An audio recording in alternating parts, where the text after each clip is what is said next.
What is going on, everyone? My name is Andy. Welcome back to another FPL video. In this one, it's the Game Week 2 preview, so I'm going to go through a bunch of your questions and give you my thoughts and opinions. If you do enjoy the video, make sure to give it a like, hit that subscribe button if you haven't done so already, and if you want to check out Fantasy Football Hub, all the links you need are in the description below. So nice and simple question to start us off. Is double Man United attack still worth it? And I am someone that owns both Rashford and Fernandes, so I'm a little bit worried.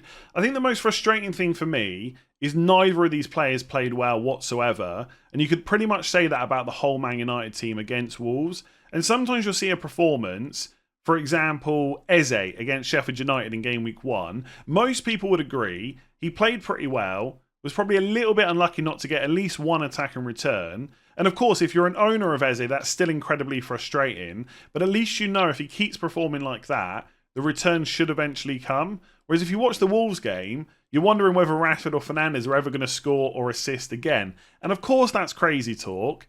There's a reason that a lot of people went for at least one of these players, if not both. And we shouldn't change our opinions massively after one game.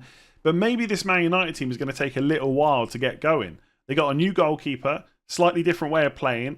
Mason Mount in midfield instead of Christian Eriksen. They signed a new striker, but he's not fit. It might take another 2, 3, 4 games until they really start clicking and get those attacks working properly. Because from watching the game, there were times when they won the ball high up, they just didn't really do anything with it. Garnacho in particular, really bad decision making. There was one time that really sticks out from the first half where Anthony won the ball quite high up the pitch, like near the penalty box.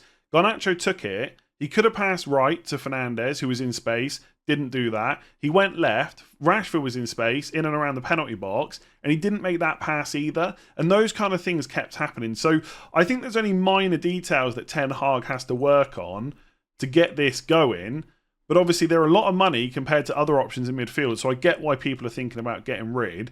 In terms of the stats from that game, Rashford per 90 minutes, 0.22 expected goals, 0.14 expected assists. That is pretty low for him. Fernandes was even worse. 0.01 expected goals, basically nothing, and 0.11 expected assists. Now, going into this game, there was a lot of talk about whether Fernandes or Mason Mount would be more advanced. In terms of positioning, when Man United did have the ball and they were going forward, it didn't really worry me about where Fernandes was on the pitch. I know he didn't get any returns and the stats look bad, but I wouldn't say he was playing this massively deeper role because of Mason Mount. If anything, he was in similar positions that he normally would be. Now, potentially going forward, that might change because Mount is the deeper player. I'm not sure quite works, but it is only one game, so probably not something to massively worry about. Rashford through the middle definitely didn't work. There are times when he does well as a striker, but he probably needs a defence that's playing a high line so he can use his pace to get in behind. I think when it's a team like Wolves, where Man United are going to dominate the ball for most of the game, and he's got two centre-backs up against him, it just doesn't really work, and that was definitely the case last night. And Garnacho, I don't want to single players out here. He's done really well, especially off the bench for Man United last year, but as a starter, I'm not sure it's quite there yet. So Rashford needs to move that side, but the problem is someone else has to play central. Ten Hag talked up Sancho in that kind of role pre-season. Even when he brought Sancho on against Wolves, he didn't play him central. Martial's never fit and Højlund's not fit either. So that is a bit of a concern. I think against Spurs, Rashford might play up front again, and that might not be ideal unless Spurs kind of come out and play, in which case he might be able to go and get you hopefully a goal, if not two.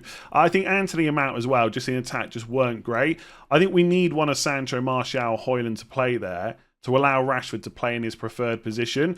What I will say in general, and I think I could say this about pretty much any player that's likely to start and isn't injured, I wouldn't make rash decisions, and there's no pun intended there, after one game week. Like, if anything, both Man United and Spurs will probably do better in game week 2 than they did in game week 1. Like, for Spurs, I know they got 2 goals against Brentford, but they were quite an organised team, and they also conceded 2 as well. And I just don't see how Man United can play as badly as they did against Wolves. And if you look at the fixtures coming up, Spurs away, Forest at home, then it's Arsenal away, Brighton at home, Burnley away, Palace at home. Now, to be fair, I always think fixtures can be framed depending on how you look at them. So you might say next 3, Spurs away, Arsenal away, not great. But I think you give them Spurs, you give them Forest, and then you decide what to do with them. Because if they're still playing badly, and Højlund's not fit, etc., and then you see Arsenal away, Brighton at home, maybe you do come off the double up. But for me, I'm going to be getting a week's more information than going into game week 3 with 2 free transfers. And I guess the other question you've got to ask yourself, are the alternatives guaranteed points? One player that I've seen come up a lot is Fernandes to Maddison. And look, Man United at home may be easier based on what happened against Wolves than Spurs away. But is that a transfer you really need to make this week? I would say probably not. So super disappointing game week 1. But let's give them at least one more week before we make rash decisions. All it will take is for Fernandes to get a dodgy penalty, Rashford to score on a counter transition, and all of a sudden we want to keep them because they got Forest at home in game week 3. So lots of people have asked this question: which goalkeeper would you start in game week 2? Onana against Spurs away or Turner against Sheffield United at home? And right now I'm probably leaning more towards starting Nottingham Forest goalkeeper instead of Man United. So when you say that out loud, it does sound crazy, but I think it's worth considering. We already spoke about the Man United attack with Fernandes and Rashford, but the defence was really bad as well. They were extremely lucky not to concede against Wolves. They gave up 2.1 expected goals. That's the 4th worst in game week 1 out of all teams in the league.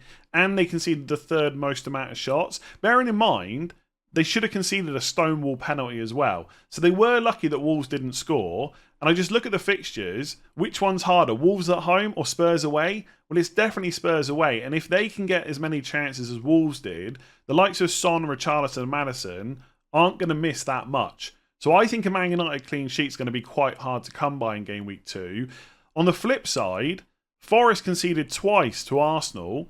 Bearing in mind they were playing away from home, but they actually only conceded 0.8 expected goals, which is pretty decent. Now this again is only a 1-game sample. We know based on last season the Nottingham Forest defence isn't fantastic, but that is quite promising.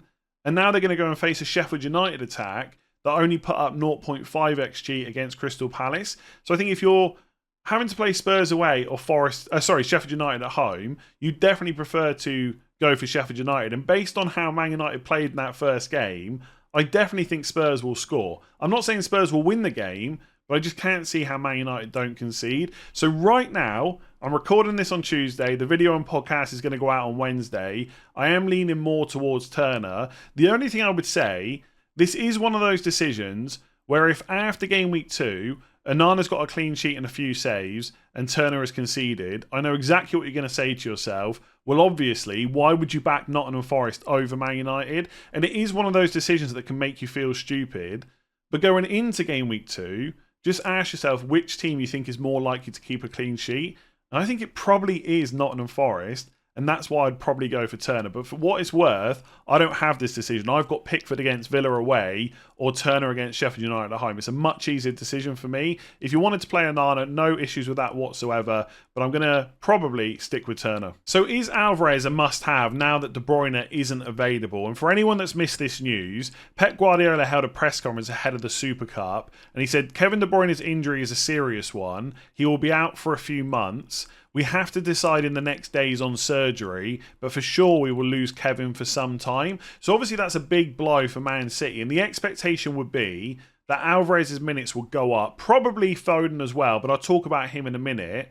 And obviously that's a good sign for FPL, but the transfer window is still open up until about game week 4, I think. So I wouldn't put it past Man City going out and getting another player or two through the door to help manage this situation. In terms of talent and skill set, it's basically impossible to replace De Bruyne, but they might be able to get some players through the door that could help them. So there's that to keep an eye on, which means I probably wouldn't rush out to buy players like Alvarez against Newcastle. It is worth saying the fixtures Man City have are great. That's why loads of us wanted more than just Haaland in our teams. I didn't go with any in the end, but plenty of people did.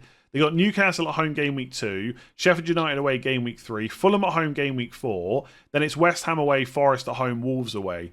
Outside of probably Newcastle at home in game week 2, the next tough fixture is really game week 8, which is Arsenal away. So there's every reason to be looking at Man City players. The only thing for Alvarez is because it's Man City and Pep Guardiola, I'm still not sure I'd be 100% confident that he's going to start every single game. And also, I'm not sure he's as good in that number 8 role, which is where he would play without De Bruyne, compared to when he plays as a number 9. Like, if Haaland was to get injured, I think I'd try and get Álvarez into my team pretty quick. But as a number 8, it doesn't have quite that excitement factor where for 6.5 million with the fixtures they've got, he's still a really good option. But do I need to go out of my way to get him when I've got someone like Watkins in my team? Lots of you have got João Pedro or Nicholas Jackson or someone like that. Do you need to replace them straight away for Álvarez? Like, answering the question, is he a must-have? I would say probably not. Does he become a much better option? Yes. Are his minutes absolutely guaranteed and his starts and stuff like that? Probably not. So, must have, no. Better option, yes. Will I be rushing out to get him? Definitely not. In terms of Foden, people keep saying this is going to help him as well. And in a roundabout way, it does, because you've got one less player that can be in the starting 11. But for all the talk from Pep Guardiola about how good Foden can play centrally, it doesn't happen that often, right? Even against Burnley when he started on the left instead of Grealish. And I think into that game, he then moved over to the right. He doesn't necessarily play central. Now, everybody else that's not Pep Guardiola knows and thinks that he'll be brilliant in that role. And it might be what Pep has got in mind. But it's that thing about actions speaking louder than words. It's all well and good that Pep keeps saying that Foden can play central. But unless he plays them there regularly, I've got to question whether he really thinks that. So, again, if Foden and Álvarez get regular minutes in that Man City team, they will be great. But you've got to be pretty sure that's going to happen, even without De Bruyne. And I come back to that point that I kept making pre-season. It's not like the prices of all other players are really hard to get to. So Álvarez at 6.5, fantastic. But Nicholas Jackson, you know, is going to be playing number 9 for Chelsea with incredible fixtures as well, will only cost you 0.5 million more. And again, is Álvarez going to be as good as a number 8? So for me, they're not must-have. I will say subconsciously, I have, or kind of bias-wise, I've told myself to avoid minutes risks. So maybe that's part of my answer. But yeah, I just don't know what it is. I just don't see them as must-have, even with the fixtures they've got. But I might change my tune after they smash Newcastle. So is Robert Sánchez a good goalkeeper shout over Jordan Pickford? If we assume that Sánchez is going to be the number 1 goalkeeper from now until game week 38, and you're asking me who I think is going to score the more points, then I would say Sánchez over Pickford, because I would back Chelsea over Everton. And I think Sánchez can still get save points and stuff like that anyway.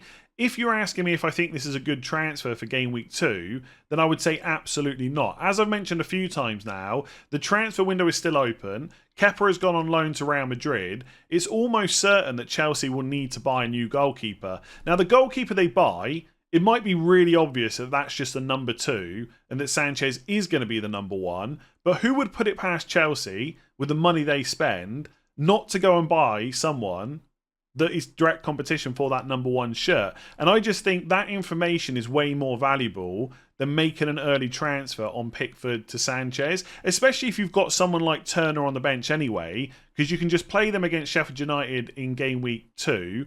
And in game week 3, Sánchez has got Luton at home and Pickford's got Wolves at home. There's not a huge amount of difference between those fixtures. And of course, I would back Chelsea to get a clean sheet over Everton. But if I had to play Pickford in that game, it's really not the end of the world. And we've seen how big of a score goalkeepers can get if they get a little bit lucky. Take game week 1. Man United should have conceded. They should have had a penalty against them. And yet Onana ends up with 9 points. Likewise, in the Everton-Fulham game, Fulham gave up way more chances than Everton did. Yet it's Leno that comes away with a clean sheet and not Pickford. Bearing in mind that Everton scored, in my opinion, a perfectly good goal as well. And yet Leno comes away with 12 points and Pickford too. So 4.5 million goalkeepers can quickly rack up a decent score.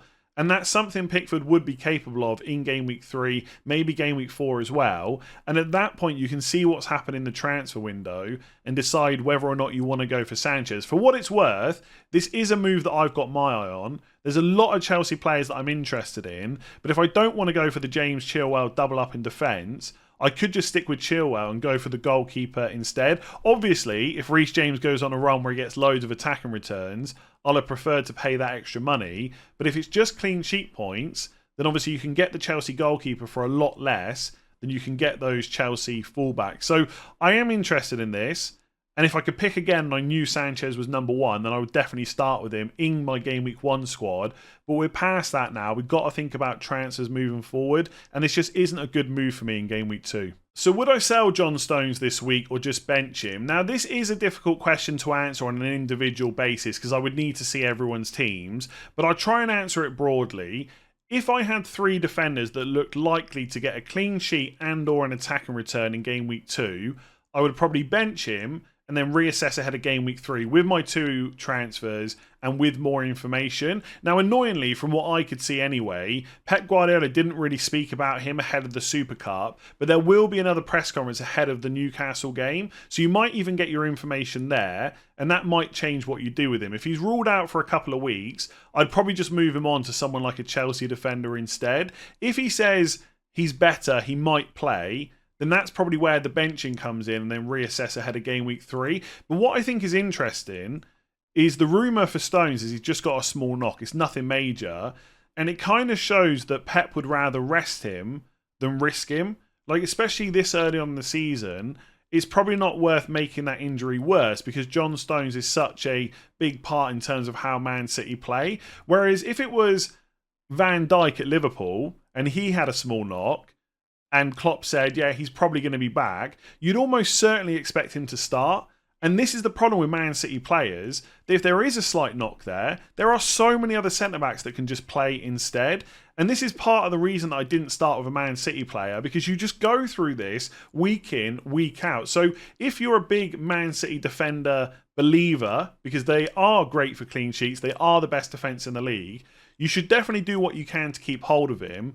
But if you're going to get to next week and still be concerned, and then Game Week 4, even if he started 2 and 3, still be worrying about whether he's going to play in Game Week 4, I just feel like the headache isn't worth it. They are the best defence, but it's not like any of their defenders are particularly attacking. So if you're keen to get a Chelsea defender in this week, for example, because you haven't got one, I don't see a huge issue with just selling Stones, especially if he's still a slight doubt. But I think the call that most people should make this week, and you might be seeing a pattern here, is probably just to roll the transfer, especially if you've got 3 other good defenders, and just go into Game Week 3 with 2 frees. So do you think Colwill or Disasi will become worthwhile going forwards? This will be alongside Chilwell or James. Now, I kind of already touched on this with the Sánchez question. I do think there's a chance that one of Chilwell or James plus a 4.5 defensive option from Chelsea might end up being better value than going Chilwell and James, depending on how you spend that extra money. You'll know from watching my videos, I do like Chilwell and James, and that probably is the route I will go,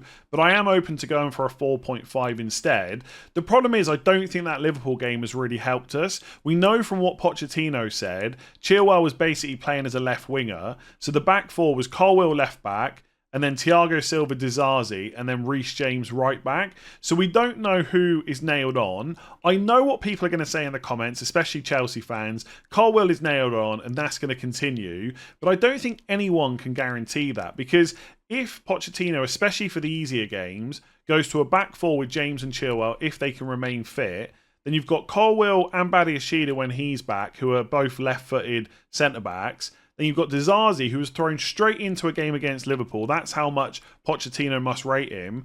And Thiago Silva's still going to get minutes. And there's nothing to say that they couldn't play with 2 left-footed centre-backs or even 2 right-footed centre-backs. So that is my worry about picking one of these 4.5 million defenders. They are good value if they continue playing. But is it worth the risk when you can just get a player that you know when is fit and available is going to start every single game? And I'm not even necessarily talking about James and Chilwell here. I'm thinking about players like Botman and Newcastle. Most people are not going to use a transfer on a Chelsea 4.5 this week. So if you're looking ahead, you're maybe looking Game Week 3 or 4, Luton at home, Forest at home. That could be good. But from Game Week 5 onwards, you could possibly argue that a Newcastle defender is better. Botman is the same price as both of them. And from Game Week 5, he's got Brentford at home, Sheffield United away, Burnley at home, West Ham away, Palace at home, etc. And unless Caicedo makes an instant impact on that Chelsea defence, based on last year, you'd probably rather back the Newcastle one anyway.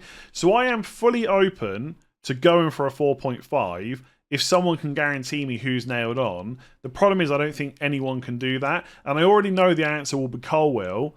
But I don't think it's a guarantee that he will start every single game from now, even until like game week 10, because they've got so many options. And I think Pochettino is the kind of manager that's not against having to change things around for certain matchups and stuff like that. So I think right now, if I was going to go for a 4.5, it would probably be Sanchez. But as I've already discussed, I'd rather wait and see what happens once the transfer window's shut. So would you transfer in Liverpool attackers this week? As we know, they've got Bournemouth at home, or just go without? Now, the 4 players I'm going to concentrate on here are Nunez, Diaz, Jota and Gakpo. I think we covered Salah enough during pre-season, and he'll probably come up in final thoughts on Friday anyway. So these are the 4 that I'm going to think about. Now, if you can nail the correct attacker against Bournemouth, there's obviously a lot of points on offer, but part of the reason to bring someone in would be with a long-term view to hold on to them. This early on in the season, I would not be using a transfer to bring in a Liverpool player for Bournemouth at home, only to then transfer them straight out for game week 3. It's just not worth it. So if you're thinking longer term, part of the question about who to bring in is who's going to get the most minutes. And the answer to that question is really difficult. And I thought the same pre-season, and I'm not sure we know much more after one game against Chelsea. Obviously, Salah's going to get the most minutes, but from the rest of them, it's really difficult to know. And when I look at the fixtures, obviously Bournemouth at home, fantastic. But straight after that, it's Newcastle away. That is much more difficult. And then you've got Villa at home, Wolves away, West Ham at home, Spurs away in the 4 game weeks after Newcastle away. Are they really difficult? No. But are they so good you need a Liverpool attacker? I would say probably not. So I don't think it's worth the headache. And I do not think it's worth using a transfer in and then a transfer straight back out. Obviously, from what we saw against Chelsea, it was Diaz on the left, Jota through the middle, Salah on the right, Gakpo filling in as a number 8 because Liverpool do have problems with the numbers in midfield. Is that going to be the same lineup against Bournemouth? Probably not. I mean, it could be, but Klopp might look at it and think, well, it's a home game, easier fixture than Chelsea away. I don't need Gakpo in that midfield. I'll go for someone else. Gakpo can go back to playing as a number 9, but that would mean that one of Jota or Diaz would miss out because only one of them can play on the left. Is that likely to happen? I don't know, but it's possible. Klopp might also look at it and think, I don't need Gakpo's pressing abilities. I'm going to go for the chaos that Nunez causes instead. Bournemouth at home is the perfect fixture for him. Well, that would be great for him for game week 2. But long term, do I expect him to continue to start? Not necessarily. That would also mean that Gakpo's not an option for game week 2. And again, only one of Diaz or Jota would start on the left. Now, if you're saying to me, you've got to pick one of these for this week, I'd have to hesitate. I just do not know who I go for. Probably Jota, because he started number 9 against Chelsea. And even if he doesn't play there, he could play on the left instead. And his underlying numbers are fantastic. But ultimately, whichever one of these players plays in the front 3 has got a great chance of getting points. I guess Diaz on the left is more likely than Jota just because Jota's played through the middle the last couple of games. But I'm just guessing. And this is the problem for me. It's just not worth the headache. So should you transfer Liverpool players in? Obviously, that's completely up to you, depending on the type of manager you are. I fully get that people want kind of players from Liverpool for Bournemouth at home. Would I transfer them in? I'm probably just going to ignore them. Salah, maybe if Haaland got injured or something like that. But I'm very likely to go into game week 2 with no Bournemouth players. Is that a mistake? And am I going to fall behind? Probably for game week 2. But I would hope that after that, I would start to gain the points back. If you enjoyed that video, make sure to give it a like. Hit the subscribe button if you haven't done so already. Make sure to rate 5 stars if you're listening on podcast. And if you haven't checked out Fantasy Football Hub, all the links you need are in the description below. I'll catch you again tomorrow.